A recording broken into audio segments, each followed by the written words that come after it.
This is what the aftermath of FML looks like. Where's the easy button?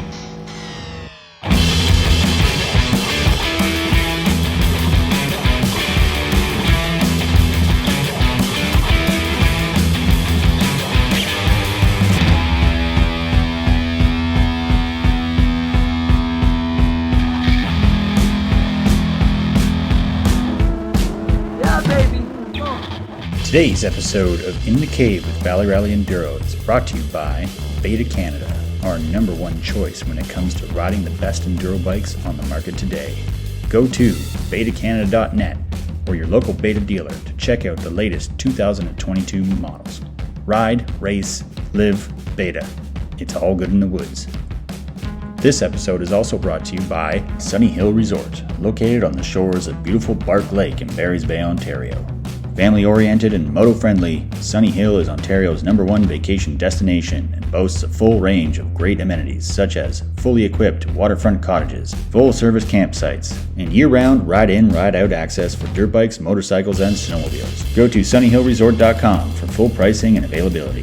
This episode is also brought to you by Langs Off-Road. If you are at all into enduro or trials riding here in Ontario, then you are no doubt familiar with Langs Off-Road.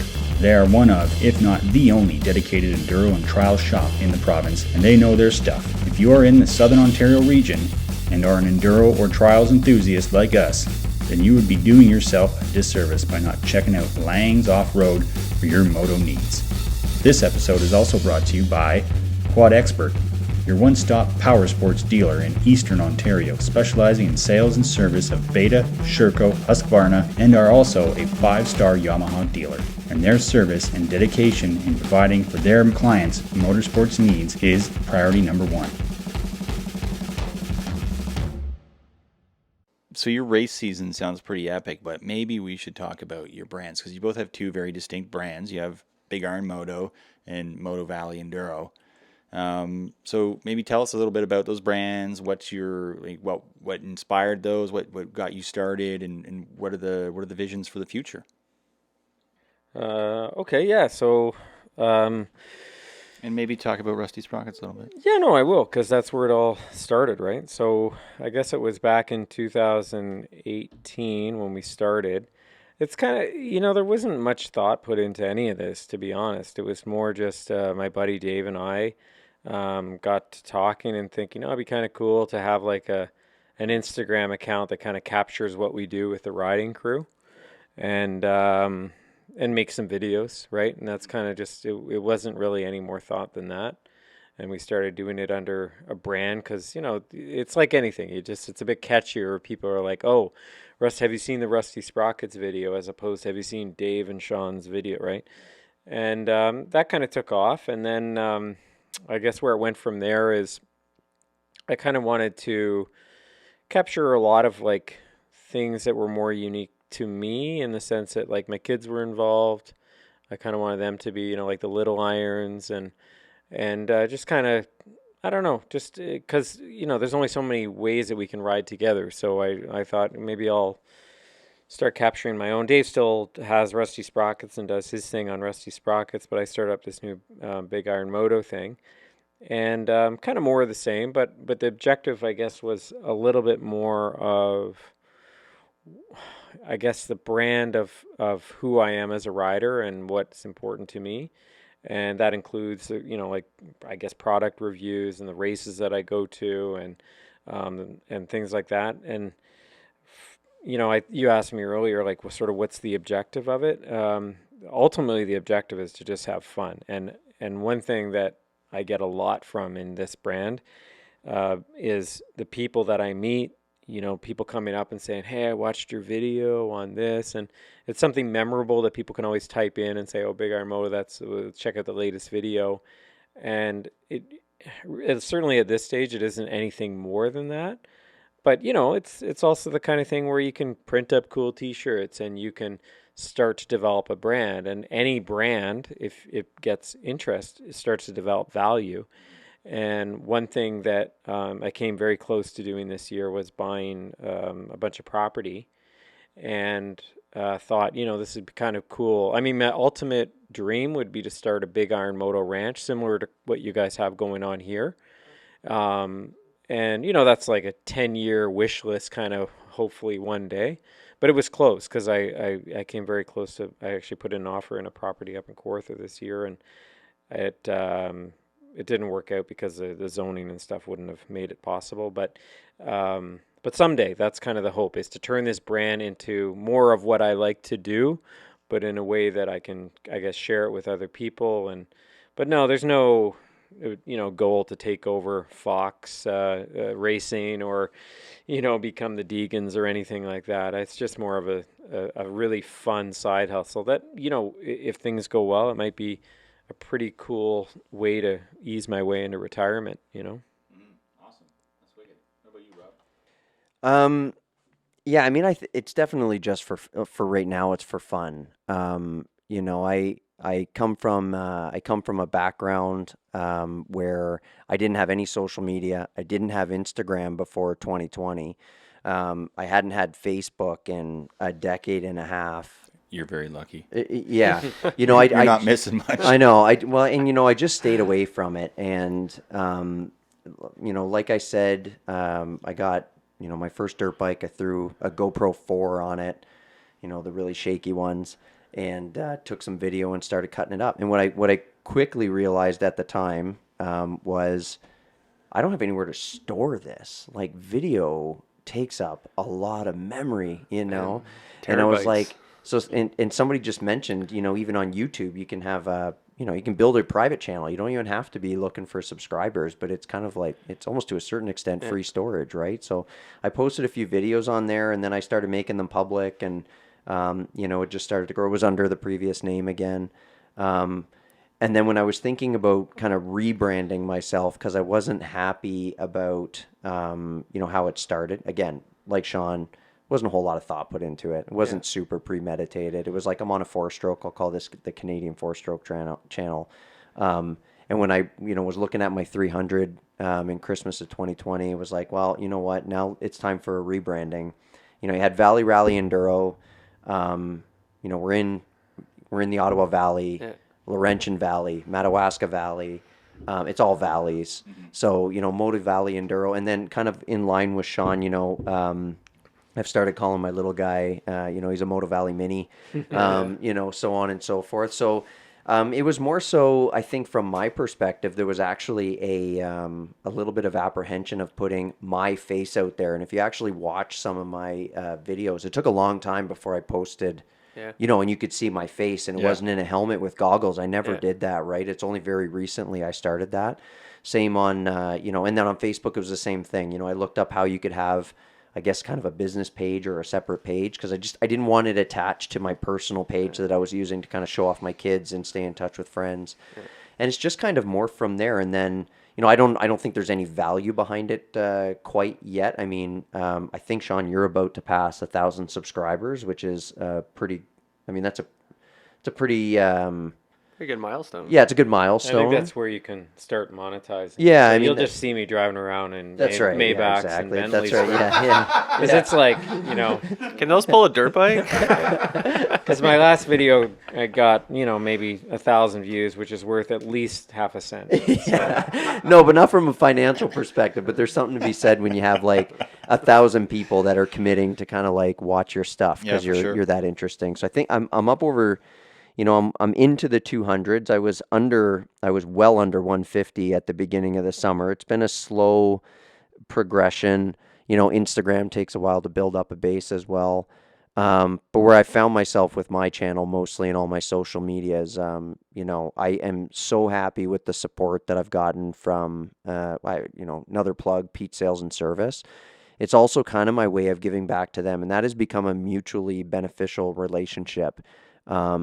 For me, and so it's a way that allows me to give back, and I think give back to the community as well. And it's starting, just like Sean is saying again. Narden is because of Moto Valley Enduro. That's why I got that invite. Full stop. Wouldn't have happened if it wasn't for that. So and the benefits that come from like whether it's YouTube or Instagram, like I'm already doing this. I already love it. I'm probably gonna film it anyway just for recording it. So any perk that comes from it. is just gravy on it, and it's pretty tasty gravy when you consider, like, the most important one to me is the people that I meet. Like, like, people just come up to you randomly at races and they're like, "Oh, I watched your video on this or this, and I just love this part," and you like stuff you don't even remember. You're like, "Oh, thanks, man." Like that, it's really cool. And I'm sure you guys have the same experience. It's kind of neat to see that there's actually people watching this who are learning from it, or decide that they're going to come up to Kawartha and try something because they haven't tried it before, and the people that you meet, and surprisingly, like, I wouldn't call them sponsors proper, but at the same time, like, you get talking with these companies, you're like, I see the value in what you're doing, and even if I get a jersey, that's one more jersey that I didn't have, and that's awesome. And like, I certainly wouldn't consider myself a sponsored rider, but I got a free jersey, so there's that. Yeah. The Fox Rider Support Program that I was able to leverage this year. I mean, I didn't have a race resume to present them. I didn't have that. You sure have one now. I have one now, Yeah. but I didn't have one. So, it was, that was Todd and Pete's and telling me what to do. And then I kind of tacked my social media stuff onto that resume and put what I was planning to do for the year. And, that's helpful when you can get, a big discount on a big one-time order for riding gear that you're going to have to buy anyway. So that was helpful. Yeah.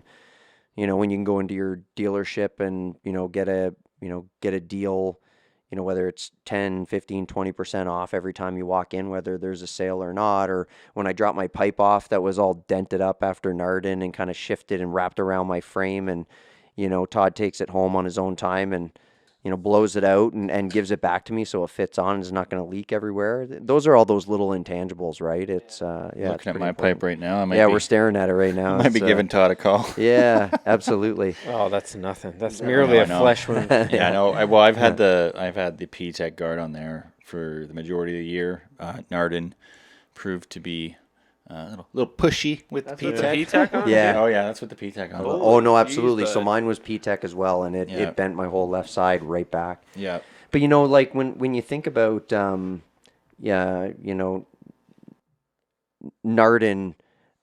for example, and, and the brand, as it were, like I said, the only reason why I got that invite was because of, Moto Valley, so on and so forth. But again, it's and to Sean's point, it's the people, and like these relationships that you build where, there's guys now that I've hung out with. I can count on one hand how many times I've hung out with them. But when you show up, it is, I wouldn't go so far as to say necessarily family, but let me tell you, you're getting there. And when you talk about Battle of the Prospectors, for instance, I went there.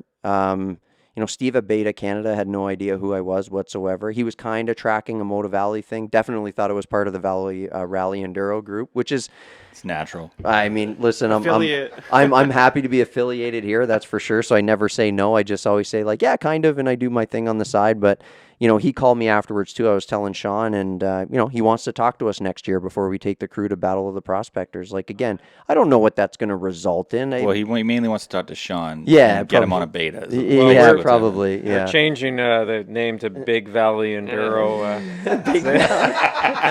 This time next year, I want to see 2 beta sweaters on the Yeah, other side of this exactly. table. No, Gas sweater. I, But I- yeah, I'm all over the place. I've got a Husky, a Gas, a KTM, a Honda. Yeah. So But for the future, who knows? Who knows? Do I ever think, I'll get to a point where somebody's giving me a bike to ride? Probably not. And would that be great? Yeah. But as far as a goal, what's the goal? I don't know what the goal is necessarily.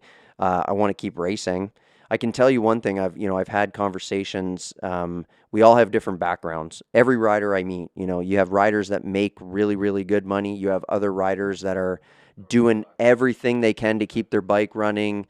There's those of us that kind of fall in the middle, but I will tell you things like, heading out to BOTP, not Narden necessarily, but we're talking about maybe doing some of the AMA stuff next year. Like that has a pretty significant impact from a financial perspective. So, as far as branding was concerned, if somebody along the way said, hey, we'll pay for your gas to go to this event, because I'm going to race it anyway, that to me would be massive. That would be a huge help. So anyways, you gotta How watch that. likely are you to get a big Iron Moto tattoo on your face? That's some gas money for you in the How much coffin. gas are we talking? Yeah, how much gas are we talking about? But yeah, anything really at the end of the day. But and if it's nothing, that's okay too, because Yeah. I'm gonna keep doing it no matter what. I was actually thinking about over the last couple of days, like, man, do you get rid of the Moto Valley thing and just go to your name? But I don't think I'm gonna do that. I'll But keep you know, it in going. all seriousness, like kind of joking around at our what I call, I'm fake sponsored. We actually do, I think, contribute a lot of value to these companies because, like it's one thing to have some pros winning races at 23, but you know what? The guys who are buying the parts and spending 40 grand on their dirt bike over the course of 2 or 3 years are people like us, and they look to other people similar and be like, what pipe are you using? What tires are you riding? And I wouldn't be surprised if people base their decisions a lot more on your channel, Rob, than they do on some pro in Ontario who's killing it right now. It's actually really interesting you bring that up, because I was going to bring it up. That is the feedback I get. The feedback I get right now is like, you go to my first video on YouTube and it is a gong show, right? It's poorly edited. It's me trying to practice getting my wheel up for further than 2 feet in a straight line. I mean, when I had that 390, I came to a log on a trail on one of my first rides and I turned around and went home because I didn't know how to get Really? over the log. Wow. In 2019. In October, because that's when I bought the bike. I literally turned around. And it wasn't a big log, but it was a log. And, so people, and, I've had friends and, people I meet at the races that come and say, like, London Wildman pulled me over at the Crack, and it was like, man, he's like, one of the things I love about your social media is watching you practice, because, you're regularly posting and all you're doing is just time after time after over a log, Right. over a log. But it shows pivot the work turn, you put pivot in, turn, right? pivot turn, You got to put the work in. 100% you do, for sure. Yeah. So anyways, yeah, in line with that comment, there's definitely, that's the feedback I've gotten, is it's pretty cool because you can watch my whole progression. I didn't hide any of it. Yeah. Yeah. And that's exactly like you can go and watch Billy Bolt and be like, that's awesome, but I will never be able to jump 30 feet, sideswipe a tree, and wheelie away from it, right? Like there's no steps. No. Like what's step one? How do I kickstart my bike to start it? Or, can I go 10 definitely. feet to kick? Yeah, exactly. But like a channel like yours, like you just you're like, okay, I think I can get this because I can do that. I can do that. I probably can't do this, but I can work towards that. But, more to the point of like parts and stuff like that. Like I have one video that I just try on my armor, my Alpine Stars armor, and I think I'm at like 25,000 views. Yeah. And I'm sure that at least, 10 people have bought a vest. I'm probably underestimating, right? But like that's probably a lot more than riding under some pro's jersey that no one knows what they're riding. Yeah. Right? We've had this conversation a lot. Yeah. Excuse The me. landscape's changing when it comes to sponsored. Yeah, we've had this conversation a lot where we constantly kind of go, well, I remember we were chit chatting about sponsorships and whatnot, and the conversation came around to like pro riders, and not pro riders like the Deegans or the Jarvises or of the world. I'm talking more like you go to your local XC race or your FMSQ's race and the pros that are riding there, and we've always wondered, like, okay, what's the value really in you sponsor up a rider, which is okay, it's just the way the industry works, and I get that. But you sponsor up a rider, and so there's like, if someone really likes that rider, yeah, okay, they're gonna fall in line and maybe buy whatever that rider's got, or his pipe or his jersey or whatever boots he's rocking. But that only goes so far, because they have to like that rider. That rider has to perform. That rider has to be the best, and there has to be a connection between the people who watch the race and the rider. Whereas you talk about the Big Iron Motos and the Moto Valley Enduros, the Valley Rally Enduros, we're kind of creating this brand awareness, and there's a following behind that, and there's value in that, because it's like, it's more mass appeal is basically what it's coming down to. Is like you don't need to win a race to get that mass appeal. Yeah, and you I don't think need this to be is- the best This is guy. causing a lot of tension too, because you can see pros can get quite upset because what's happening a lot right now, and this I think is a good thing, is that there's a lot of women in the industry who are getting a lot of popularity, and it's not because they can do a 100-foot triple. Yeah. You know, it's because there's a million eyes on the video and they're watching it and they present it well. And I mean, I think some pros, even in the local scene, are starting to realize that now. They're like, I can't just be standing on the podium and saying, I'd like to thank Dunlop to the 8 people that are watching this podium that's going to, which are my family, right? So, you know, I think the pros are like, well, I'm just truth to power here. But It's like at the end of corduroy, there's like 6 people left. No, I mean, it's true. But- yeah, yeah. for sure. Absolutely. But at the same time, if it's like, hey, that helmet works because I watched Robichaud tumble 40 feet down a hill and smack his head off a tree, Indeed. and he's still talking relatively okay with his brain thoughts and things. And so, you know, maybe I'll buy that helmet. Yeah. That video exists. It does. Yeah. Yeah, it's a rock hound. It's also in our intro, I think. I just hit a tree with my face. Yeah. Where's the easy button? Yeah. Yeah. That's Dave. Yeah, yeah. I heard your intro. Why is his head steaming? That was Tony. That's hilarious. Yeah. Yeah, I mean, I just I like this. I really like this advent of folks having a brand like London Wildman. I mean, he doesn't push it as much as others, but he's a brand. You know, Yeah. that's his thing. He's the kind of guy who started it all. Like, Yeah, he kind remember of. he's kind of the pioneer of this like video where it's like kind of like a regular rider just showing us what he does and making it entertaining for us. Well, and that brings me to one of the things I wanted to mention is, so he, as you say, he's kind of pioneer, but he does a really good job. I don't know what his background is, but his post is on point. Yeah. Oh, yeah. And like your stuff is really, really good too. Yeah, Like merci. you have a really good eye.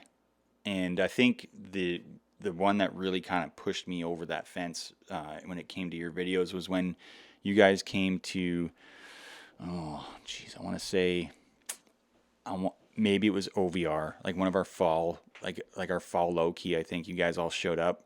That was Out on the beach with the like you had your drone yeah, up with and the you were drone doing, pulling man, like away some of and the yeah, shots were absolutely. like amazing, and I was like, That was okay. with Tony's head steaming. Yeah, I think it was. And I was just like, okay, man, like this is really good. And then it just like everything since then has been really, really well put together. And it's like you kind of, like, it's almost like you know what you're doing.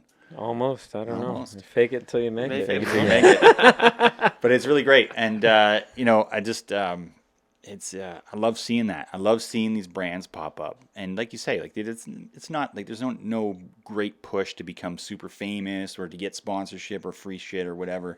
It's just folks doing stuff that they really love doing, and they're doing it under a name. And Moto Valley Enduro sounds way cooler than like Jimmy Jones or whatever. Yeah. Whatever your normal name is, Yeah. and it's just something that people can identify with, and you can create merch behind it, and people can support that, and that's what we're about. It's like, half the time Jay Milne's not wearing a Valley Rally Enduro hat; he's wearing a fucking Big Iron Moto hat.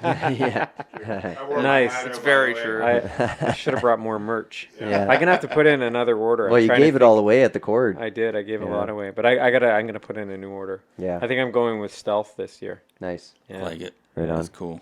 And you need to get on the merch train, bro. Yeah, I did the hats and then Need some I t-shirts and gave shit. them. I gave all the hats away, which was I great. wear your hat a Yeah, lot. no, I know you do. I've seen them in Yeah. videos. And We need one of them new versions with the black. Yeah, the black back is nice. this one. Yeah. Yeah, I saved this one. So this is brand new for the podcast today. It's been in a closet. I So pulled it out for today. So. We Dressed went fancy black for too because us. we did the white background like you did originally. Yeah, I didn't like and, yeah. I mean, it worked okay with the. It looks good, but It gets dirty. Yeah. I think all the hats I gave you guys were all white background. Yep. Yeah. Because I got 30 of those made, and as a matter of fact, these ones with the dark background were the ones they messed up. They made 4 of them. Oh, really? Yeah, and then apologized, and then gave them to me for free for my troubles, and they turned out to be, I think, the nice one. But yeah, I think, and that's super, and I mean that's cool, right? And I mean, listen, I have a Valley Rally Enduro T-shirt that I sport. I mean, I wear that to work. Big Iron Moto. My own kind of brand hat. I got a Big Iron Moto hat. I got a Big Iron Moto. What's it called? Neck gaiter.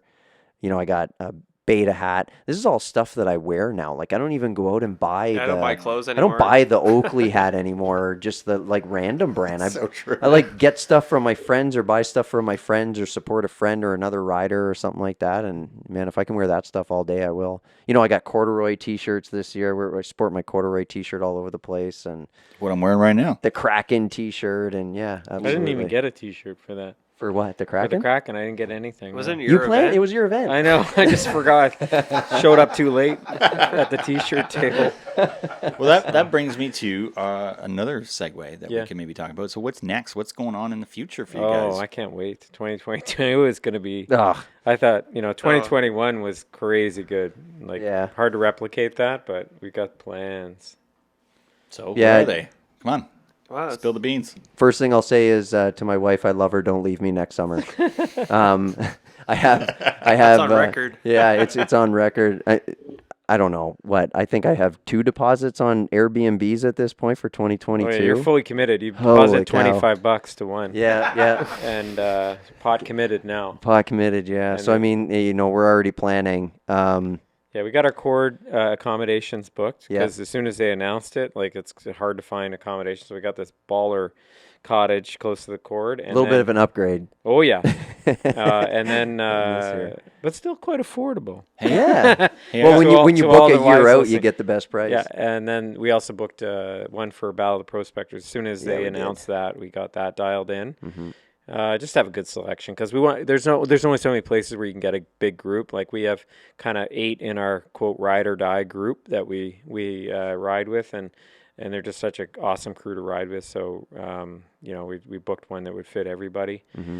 But beyond that, Rob, I advise you to exercise your right to remain silent on this one. But Yeah. I'll tell you what I'm up to, and so I think the big ones for me. I'm hoping to do the 24-hour, the Kenda 24-hour, and I'm also hoping to do the Red Bull TKO.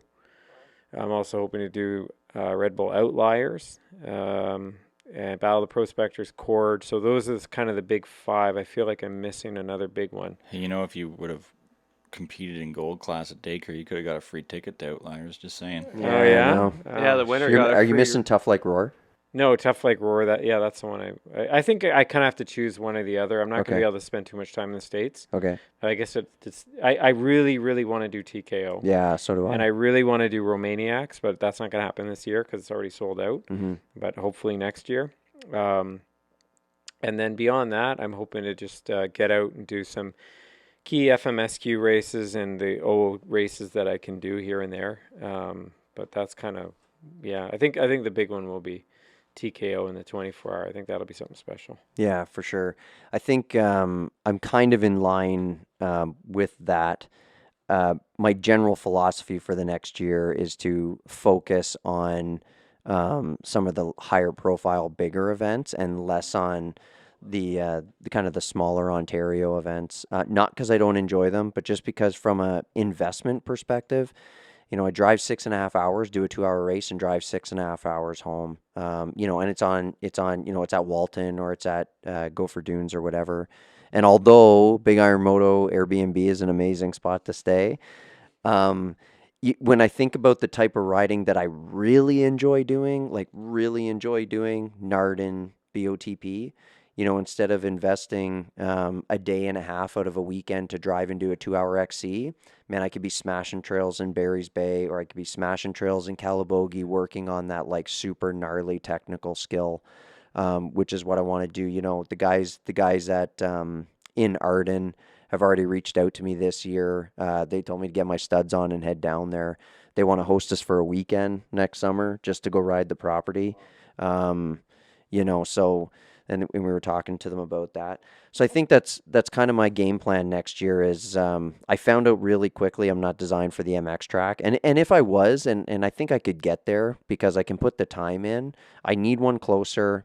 I need to have maybe a bike that's set up a little bit different for it. And it's just not where my focus is. So I definitely want to kind of double down on the the hard enduro stuff. I would love to do a couple. There's two rounds of the AMA, what used to be called the AMA Extreme East enduro out of Pennsylvania, And when you do the Google Maps on those, it's like 5.5 hours shorter a drive than it was to drive out to Gas Bay.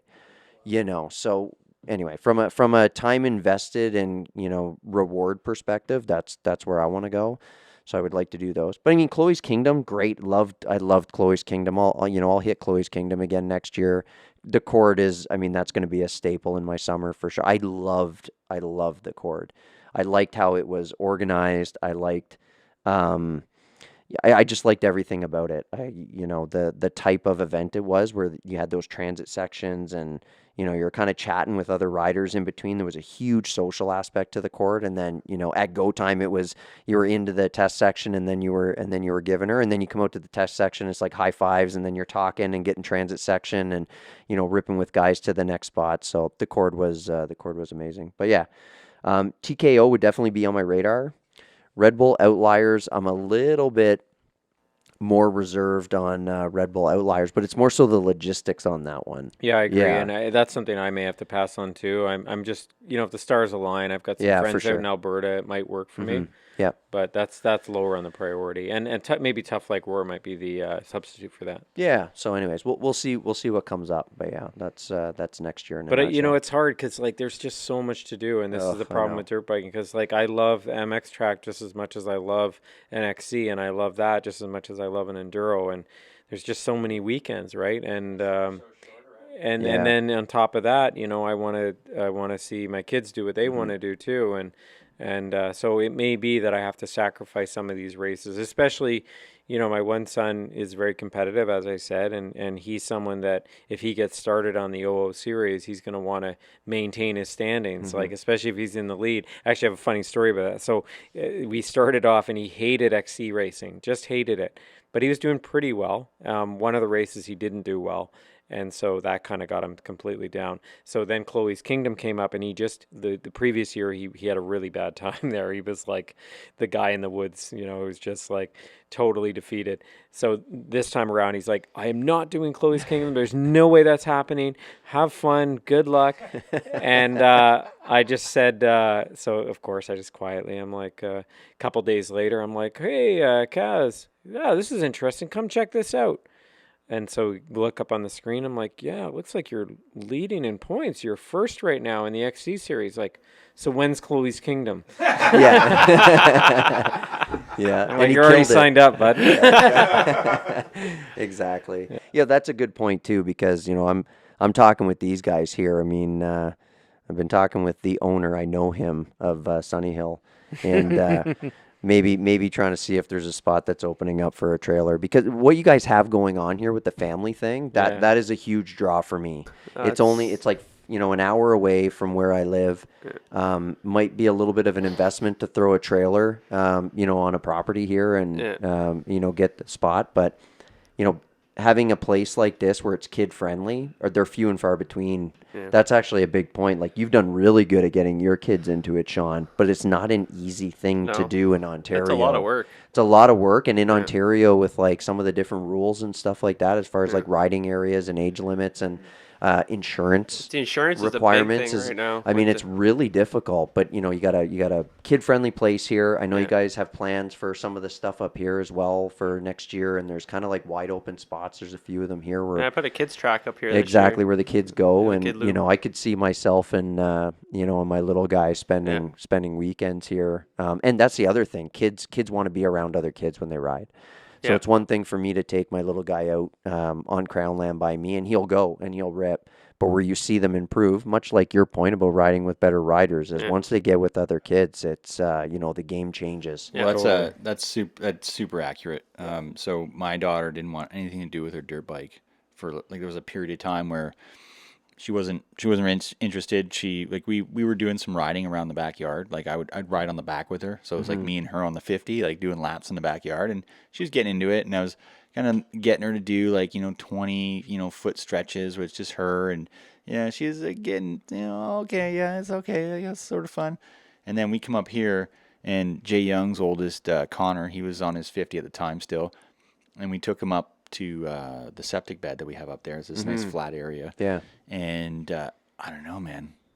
Something just lit a fire. Yeah. And God, like I'm glad I turned out the screw or turned in the screw on the Yeah. throttle Yeah. because she was like, We were Holding it against racing the within stop. like Yeah. 30 minutes. She's we like, were racing up and down the septic. well, I'm not gonna let Connor beat me, and so she's like pinning it and just hauling ass, and I'm like, wow, where did this come from? I'm Yeah. like, this is great, and it was Absolutely. just having that, oh well, my friend can do it, well I can do it too, and that it's a great thing. So and Jay Young, that's something you pointed out on our last podcast was like we're seeing a lot more familiar interaction with the dirt scene. Like I don't know if it's a COVID thing or if it's a blip or if it's going to keep going, but it's definitely a trend we're noticing is like families are riding together. Yeah. Dad and mom are into it, well kids are into it, or Yeah. vice versa. Those kids' classes have quite a few kids in them. Oh yeah, they Yeah, do. Yeah, yeah. it's there's a There's lot of usually like kids. 30 or 40 kids in those. Yeah, big like, family affair. So, yeah. I mean, you made that clear to me early on because I struggled a few times this summer with like the time away, on the weekends and stuff. I've been away a lot over the years for work and stuff like that. So for me, taking weekends to kind of leave the family, I struggle with it, right? So I know my wife is at home going like, Rob, but it's a two-way street because I don't necessarily want to be away either. Like, the second Yeah. I'm on the road, I'm missing them, and I'm Yeah. thinking about what I could be doing with my little guy. But, Sean told me if you can, and I've seen it, I lived it firsthand. Like your whole family's there. Yeah. And it's super cool. And once you're there, like, they have a way of taking care of themselves and they all start hanging out and, throwing rocks at dad as they go by or Yeah. whatever. And, like that's Wow. all part of their fun weekend. That's what I have and- to look forward to. Yeah. Yeah. Being stoned by my kid. Yeah. And so, it's a good way to sort of, and even, like sometimes my wife comes, sometimes she doesn't, gives her a nice break when we go up and go to the track. And, now that we're changing over to the afternoon class, that's a really nice gap because before it was sort of this frantic race of, okay, they're racing at 9, I'm on the line at 10 and it's still overlapping. So Oh, yeah. that was chaos. But now, like you say, you're going to the afternoon class. That was Yeah. a total game changer because I get to watch them, cheer them on, talk about them, debrief, get them undressed, and then I can say, well, okay, well, why don't you make your way over because we're going to go watch this race for a bit, and then I'm starting at 1, and it's just a nice day to spend with the kids, and either my wife's there cheering us on or it's we come back and she's missed us by that point. Yeah, absolutely. And again, it's a give and take, whereas this summer was very much a take on my end, right? Like, so I tried to do some of those little camping trips with the little guy with the dirt bike to get him out of the house and give my wife a break, but it's got to be both ways because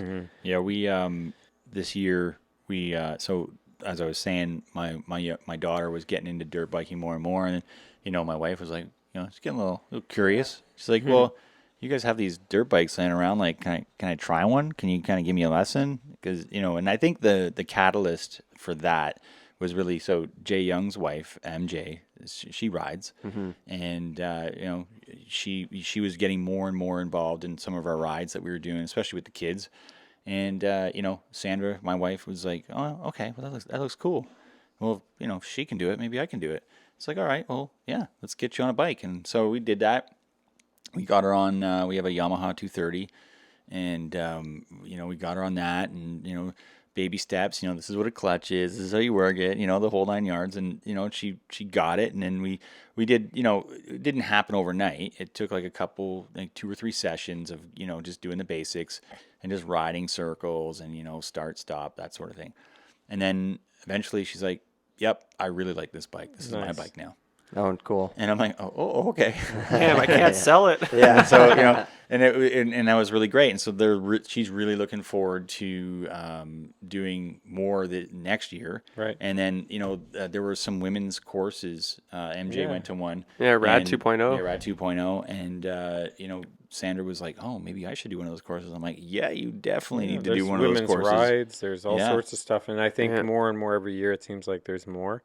Yeah. And similar to you, John, like my wife got into it this year, and she really enjoyed it. And I think once you break through, whether it's your woman or man, just getting into it. Once you break through the idea of what you think dirt biking is, like all your fears and conceptions that maybe are making you reluctant to get into it, once you sit on that saddle and you can move the bike and not kill yourself, you're like, okay, this is for me. And it's for you no matter how slow you want to go or how fast you want to go. It's just that initial step of getting on that saddle and just slowly moving that bike forward, and then it's all in the rear view from there, Yeah, and it can take you some pretty amazing places. Oh, yeah. That's one of the things that we always talk about, especially riding around here is, you know, Follow VR was all about the lookouts, like all these little lookouts that you could get to, and some of them were like I don't think anybody has ever been up here on a Right. motorized vehicle ever. Yeah. And the fact that you rode your motorcycle up to that point, and like that's amazing, man. Like that's like we love that stuff. And and that might be a bit of an extreme example, but for someone who doesn't do that on the regular, like just getting up to where we took the kids, Yeah. that lookout up there, like that's a really nice place to be. And when you ride your bike up there as a novice or a beginner, like that is a big feather in your Huge cap. accomplishment. Yeah. Yeah. Yeah, you got the pictures and the videos to prove it, and you can show your friends and be like, "Oh yeah, that's amazing." It's doable in the dark, by the way. Yeah. Yeah. I was I was Shout doing out to that Oxbow today. Lights there. You Yeah, can yeah. get up there You'll with see your that. I'm gonna- Voyager light. I'm working on a video of this crazy weekend, so it's going to be a good one. So we'll have the podcast, but also of the stuff I was doing in the background. So I came here and threw on my studs. I brought up my studded tires, threw those on. I went for a ride. We head over to FML, messed up my first one, and then got it in the second time. And then after that, threw on the Oxbow lights and headed back up to the lookout. Man, those things are bright. Yeah, they're nice. That was my wife's reaction when I turned them on in the kitchen. Yeah, I bet. They are bright. I'm like, I went yeah. in between my neighbor's house the first Yeah. time, and it was like, boom. Yeah. It's like, yeah. What are you doing? Yeah, they're great. So earlier on, we had touched on a point about, I think it might have been when we were talking about our branding and how you can, you get out to, certain companies and you can kind of maybe, they get interested and they maybe send you products or they see your videos or whatever. And one of the things that kind of jogged my memory on that was, so you bought the Wolf Enduro pack vest. Yeah. As did I, and I, full confession here, I'm a total gear whore. Like anything gear related, I love. I love backpacks. I love gear. How many I backpacks do you own, John?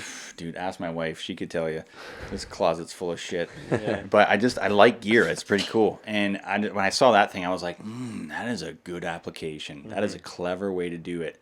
And I've seen that. I've seen the actual military, because that's what it's based on. It's based on a military piece of kit. And I've seen that actual piece on eBay and whatever. And I've always looked at it. I'm like, oh, yeah, that looks kind of cool.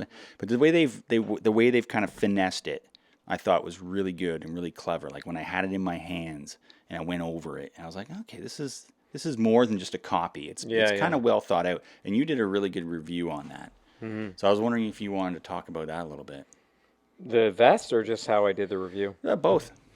So, yeah, I agree with you. And I think what Wolf has done a really good job of, and this is just marketing in general, is they've sold not just a vest, but a lifestyle, right? Like they've got a very particular image about them in the sense that it's like this hardcore, rugged trail rider who's, running through the mountains in California. And now even like they've been sort of branching out to different areas, and like you just get this sense of when you put on that vest, like what kind of rider you are. And I think whether you're selling the vest or Fox gear or whatever it is, you have to sort of be looking at that image. Anyway, that wasn't what was going through my mind. It's just something I admire about the company. And the really neat thing that's about, just one more thing that's neat about Wolf is they have a really good engagement with the individuals that purchase, and they have I don't know if they know this or not, but it really goes a long way because I feel part of their tribe now, and just a little thing like sending me a bunch of stickers makes me feel proud to put on the vest or whatever. And anyway, whether it's clever or just incidental, it really benefits their company. And like, you can just chat with the owner. He's like, oh man, I saw your video on Instagram. That was cool. And man, like I love these guys now. Right. Well, that's a great point. I mean, so two companies that I would kind of hold in that regard are Wolf, but also Upshift. I don't know if you're familiar with Upshift offline. They're kind of like more like ADV oriented, but they do really high end photography and stories on. But it's not just ADV riding. Like they do kind of really similar rides to, or they've showcased similar rides to what Wolf is doing. Yeah. But anyways, their branding, has been brilliant.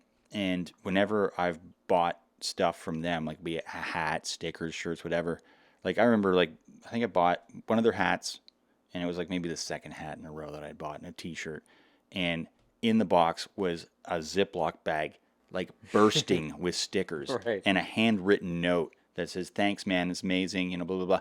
And I'm like, what does that take them to do? Right. It costs them nothing. Yeah.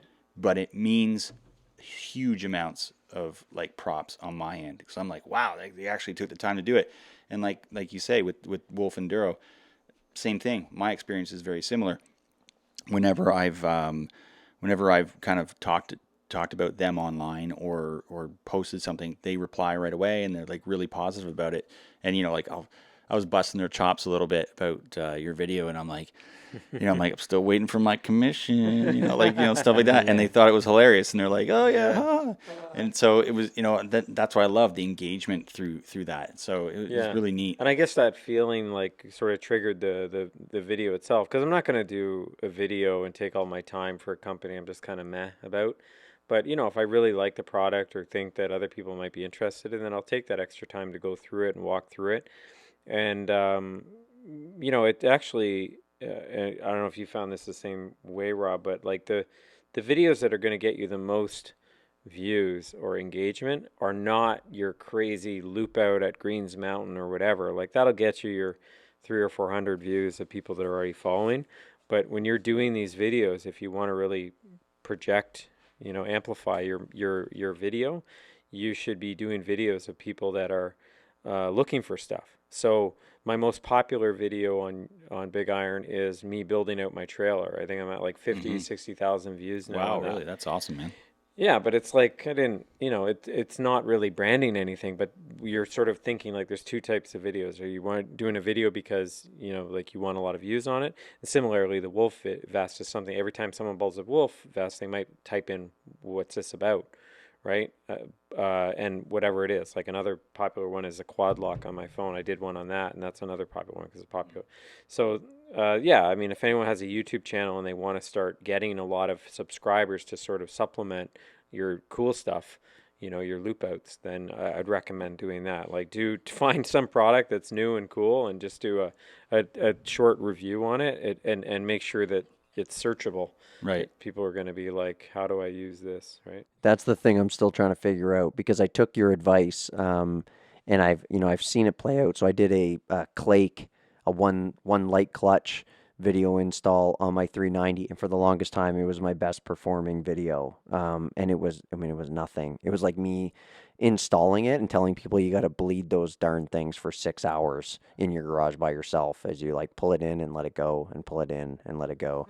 And it was my best performing video. And then, but much like what you said, I'm not going to do a gear review over the Fox gloves that I bought, but I did one for Oxbow lights. Again, it's not crazy in views. It's actually performing quite poorly, but the views that it does get it's caused more interaction. So comments, hey man, thanks for posting this. We're about to do Dakar was actually, something that somebody reached out to me about, and I was looking for a helmet light, and this looks like it's the light for me. Well, and that's it. I mean, speaking from a personal point of view,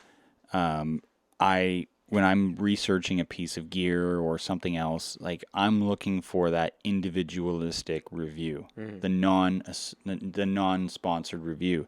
I want someone who's legit, just a regular dude who goes, hey man, I bought that vest or I bought that light and this is my experience with it. And you go, okay, like this is real. Like this is, cool. Yeah. They don't have anything to gain by it. They're just putting it out. They're just putting out a review. Like, hey man, this is a great piece of kit, or maybe it's not, and that's just it. And there's a lot of value in that. And I think people are looking for that.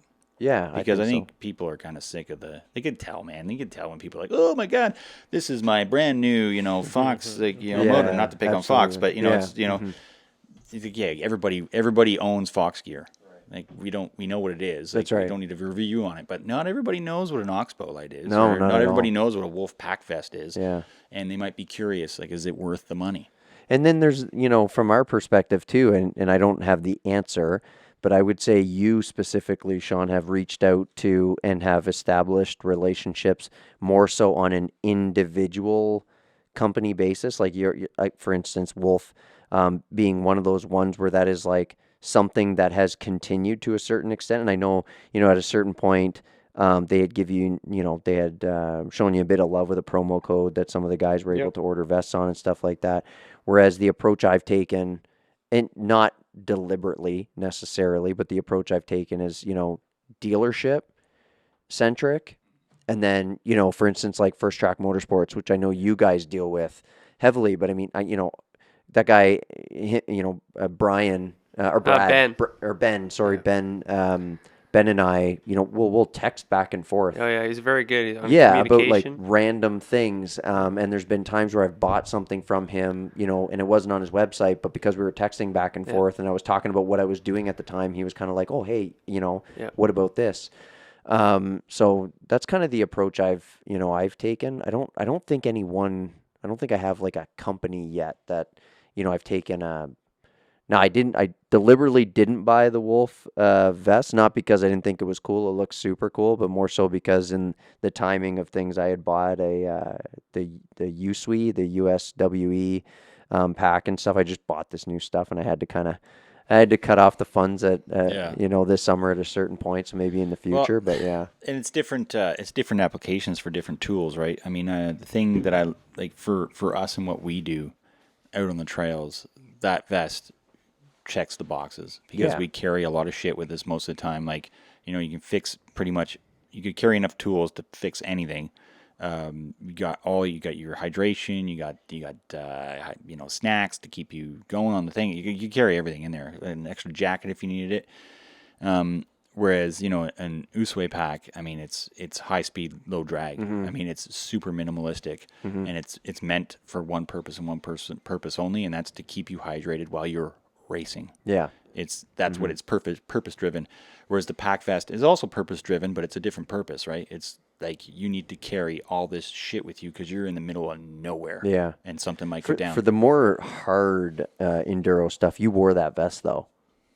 Hard enduro, yeah. For the cord, I did, and thankfully, because I Yeah. needed it to fix my bike. Did you have it at Battle of the Prospectors as well? Yeah, I did. Because I remember, so one of the things I will say that I've noticed this year through my riding is there's something to be said once you're all kitted up with all that armor and all that stuff. It gets heavy. But it's heavy. But what I was going to say was having things accessible without having to peel layers off is Yeah. worth its weight in gold. True. Man. Like, I don't have the most minimalist USWE pack.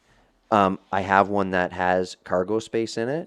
The problem is You got to take it off. you got to take it off to get to that stuff, or get Yeah. a buddy to reach in. So I ended up with a to recreate the experience that you guys have with that pack. I bought a like a Scott hip pack that has side pockets, and I can kind of twist it around. But now I have two pieces that's trying to recreate Right. one piece of kit that you guys have, which is quite modular. Based on your review as well. But I which don't, is like, depend on the race. Like XCs, I throw on a very small hydration pack, and that's it. I don't run with It's for me. Yeah. It's more like, am I going to break my bike? And if I do, can I still be in the race? Then I'll put it on, and that's more enduros. Yeah. Long races. But if I'm doing 10-kilometer laps, like. Yeah, If there's I no break point. my bike, I'm done. Or I can make it back to the pits and I can fix it. But that's kind of it. I'm not going to bring, a bunch of tools with me. But No, that's a but good on point. that topic, you want to talk about hydration? Remember, Oh, you yeah. had a bit of an experience with your lack of hydration. Yeah, so I was curious to know if you guys, what your strategies or tactics were in this regard. So one of the things, so I still do in a loose sense. I work with individual in Ottawa who's going to be on the podcast. Name's Jamie Wright. So he owns a physio clinic, which is how I connected with him. I had some shoulder issues. And then, through going there a lot, we just started talking and told him what I was doing, like with the riding and whatnot. And, he had an MX background, and he's like, well, maybe, let's talk about some stuff. Maybe I can help you out. So at the time, I had this was pre-COVID. My push at that time was to finish Dacre, gold class, and then kind of push and try and do as well as I could at Cord. And then COVID happened and totally fucked everybody up, and like everything got canceled. But at that time, in the run up to that, we were having a lot of conversations about fueling of the body, hydration, all that shit while you're in the race. And one of the things we touched on was so it's this stuff called salt stick, and it's basically like calcium, magnesium, and something else. I can't remember what it is. One of the electrolytes, but it's all in there, and it's Crystal meth. yeah, that's it. Yeah, little bump. Potassium. So you pop that in, and it replenishes all the electrolytes that you're basically pissing out of all your pores through like a really hard race. And through at Narden, and I've experienced this since. Like Chloe's Kingdom, the first race, it was really hot. If you remember, it was really hot, and those saved my ass. And again at Narden, same thing. Quarter way into the second lap, I just hit the wall, and I was like, "Oh, like what the hell? Like I can't ride my bike anymore." And I popped one of those, drank all the water I had on me at the time, and within 5-10 minutes, I was right as rain and back in the fight. I was ready to go. So I was wondering what you guys like. Is that something you guys think about when you're racing? And if so, what's your go-to for that? Yeah, I think a lot about hydration. It depends on the race, and not the races that are longer, like the Cord, aren't necessarily the ones that I want to pack myself full of hydration, because I know at gas stops, for example, I can leave 4 or 5 Gatorades and I'll drink them all until the next gas stop, right? So I'm trying to really think, like, the races I'm more concerned about are hot XCs, 2.5 hours, and I don't want to pit because a pit could cost me the race, and I know that if I can keep going, I can maybe podium. So a couple things that I do. 2 things that to me are key is I run 2 bladders, because on several occasions I've had one bladder, you're scrambling, you're trying to reach your bite valve, and it blows. Now you're really screwed because everything's leaking out. You're trying to tie it off or something. And so what I do is I run 2 tubes down, one with water, one with Gatorade, and I just go back and forth depending on what I want. And the other key thing that I learned, it took me a while to figure this out, is I would drink. I'd go until I'm super thirsty, and then I drink like half a liter, and then all of a sudden I wouldn't have any fluid left. What I've forced myself to do, even if it's like at a checkpoint every lap as I'm coming in, is just take a couple sips. If you can just take a couple sips, your body's not going to get that overreaction of I'm so thirsty I'm going to die. And you're not going to drink as much, and you're always going to be hydrated. That's a real key. Yeah, no, I agree. That's a huge point. That's something I've figured out as well, and not necessarily through trial and error, but it's something I've learned through listening to ultra athletes, who that's what they do. Yeah, right? little sips. You can't chug. No. You have to take little sips constantly all the time. Yeah, for sure. I mean, hydration is one of those things that if you're not going to think about it, it seems really simple, but when you start to think about it, it gets pretty complex. So, one of the things, and it really doesn't matter, salt stick, body steel, Gatorade, whatever it is, it needs to be electrolyte based. The noon tabs are really good. Lots of guys use those as well, or guys and girls. But one of the things that, I know with my sports background and stuff like that is, so Sean spoke about a lot of good points during the race. But for me, what I've noticed, and this is through trial and error this year, because I will say this, I've done a lot of different sports. My job is extremely physical. Riding a dirt bike for 2 hours, 3 hours, 4 hours, 5 hours in a race scenario, maybe not even in a race scenario. I mean, Younger and I have put multiple 150K days on our bikes around here, 250 in Calabogie. You're welcome. Monster day. It's what you do. It's what you do the day before. Yeah. Or it's what you do the morning of while you're driving there. That's good point. Sometimes even more important, right? So what I started to do, and this is actually through guys like Sean, and then Andrew played a big role in this, Star of Africa on Instagram. He threw me, one race, he threw me, so 2 different aspects, hydration, and then maybe we'll talk a little bit about nutrition. But one thing he did was he flipped me, he had like a bag full of the energy gels. I'd never used them before. those were absolutely amazing. And like, it's not trivial. It's not trivial, like the cord or on the third lap of Narden or on the second lap and the qualifying day on Battle of the Prospectors. One of those gels makes a noticeable difference huge. in your like physical performance. He ties them to the bars. Absolutely. So he that was a huge lesson for me because I would carry like granola bars and stuff like that, but it's the same thing. It's like, when are you going to down a granola bar? So the corduroy, yeah, for sure. You have time in between. You can leave them with your gas, but little things that can provide kind of quick impact stuff are really important. But when it comes to hydration, I find myself now, I'll take like a body steel, mix it into a couple of liters of water and make sure that I start the night before and then finish it the morning of. And then I'm into the race. And then I went through it all this summer. I went through the XCs where Sean said, Sean talked about pitting. For me, I was at the point where it was like I was losing positions if I had to slow down because I couldn't find my tube. It wasn't even about pitting. It was like, yeah, the tube is nice and neat and it's tucked away at the beginning of the race in the little clip. But the first time you pull that out and you're at race pace and you get it in your mouth and then you spit it out, the next time you go to look for it, it's on your back, it's under your arm. It's like exactly where you don't want it to be. So I've noticed you have the helmet. Exactly. So I went with the hands-free kit in my mouth. That has, that's had a huge impact on, like Sean said, my ability to take sips throughout. Yeah. And it's forced me to do it. It's right there. Because I think after Walton, one of the races, I came off and you were like, so how much water do you have left? And I was like, all of it. Not good.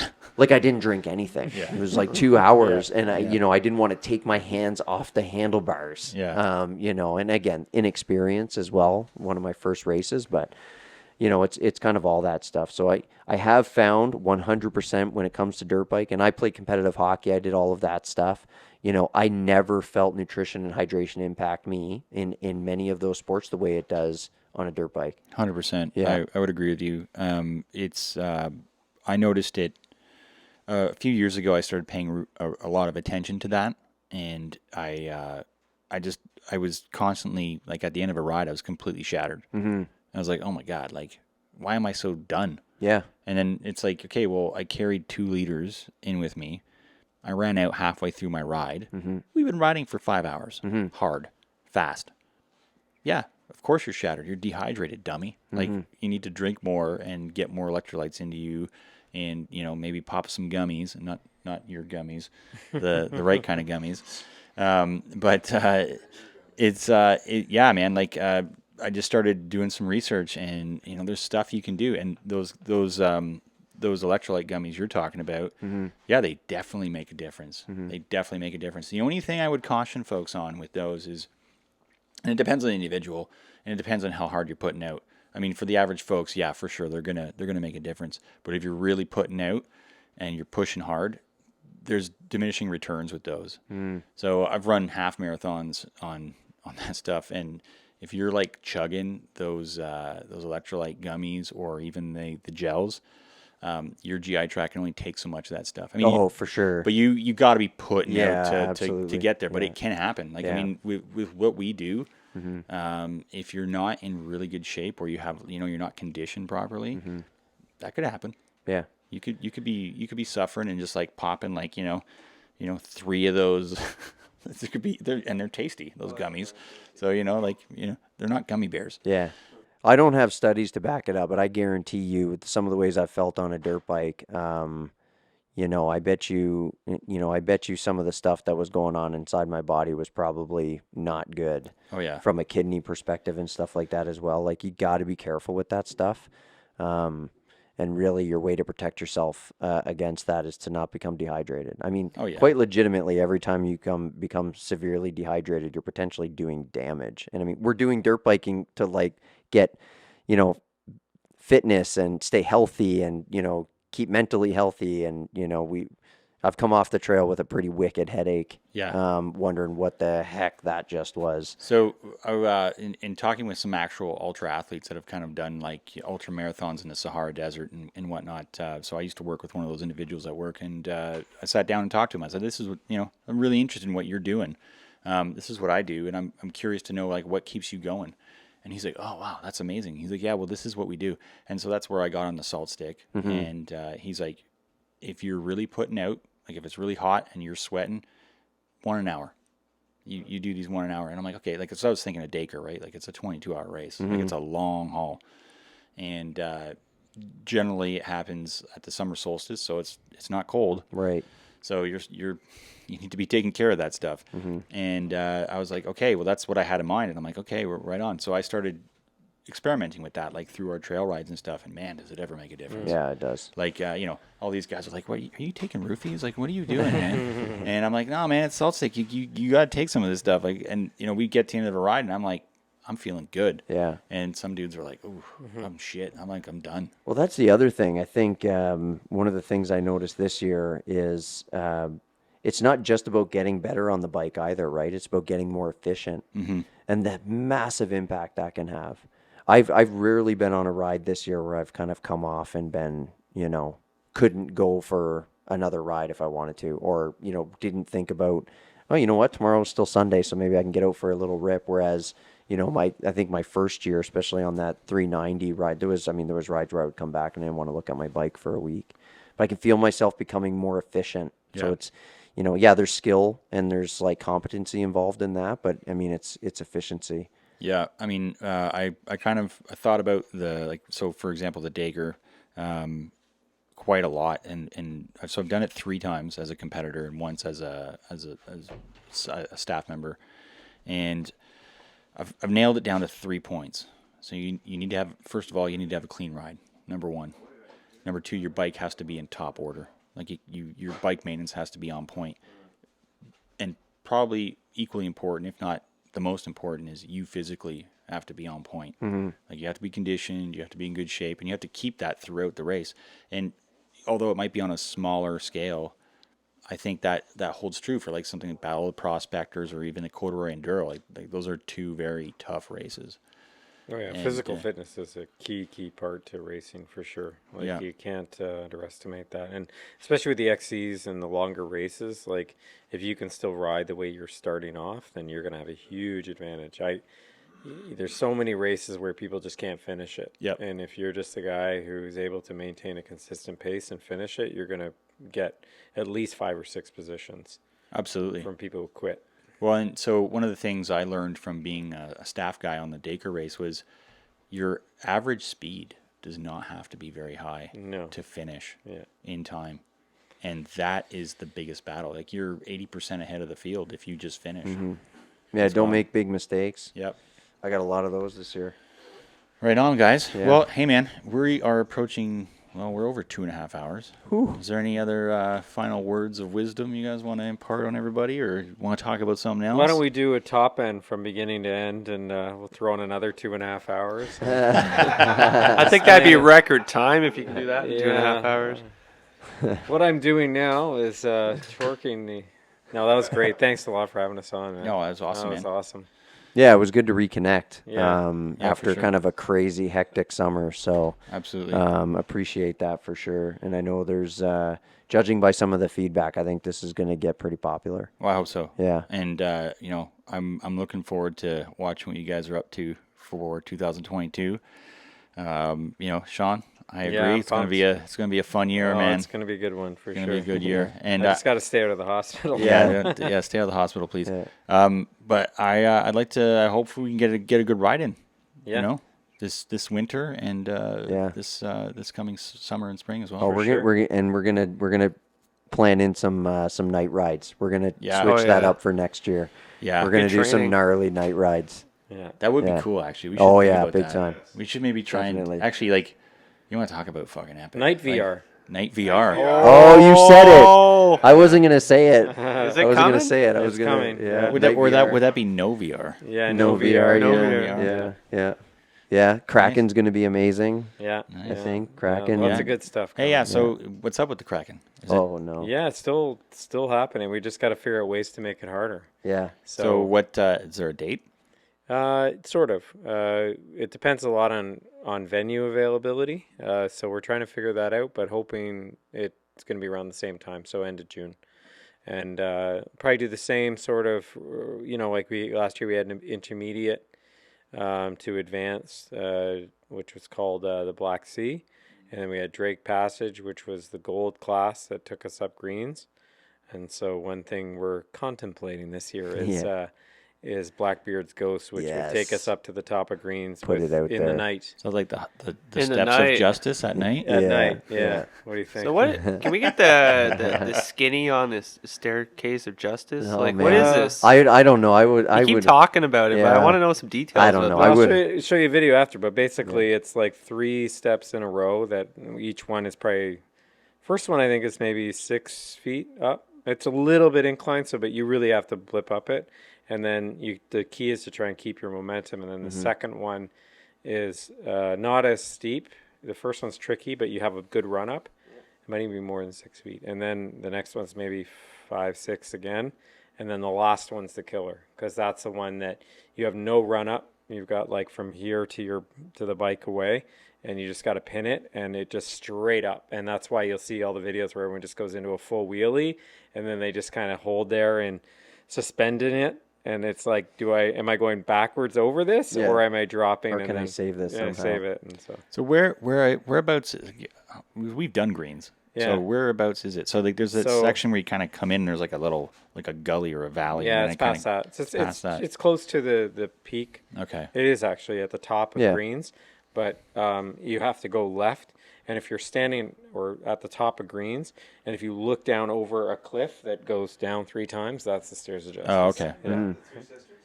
Maybe. Oh, Yeah, it it's might be probably been different. called. Yeah, it's probably been called that. Yeah. Yeah. Oh yeah, we did. We rode all Yeah. 3 of those sisters, Yeah. or they rode us. I think that might be the more accurate way to talk about it. Right on, boys. Yeah. Well, it's been awesome. So thank you Yeah. very much for coming on, and we wish you guys all the best for 2022. Right on.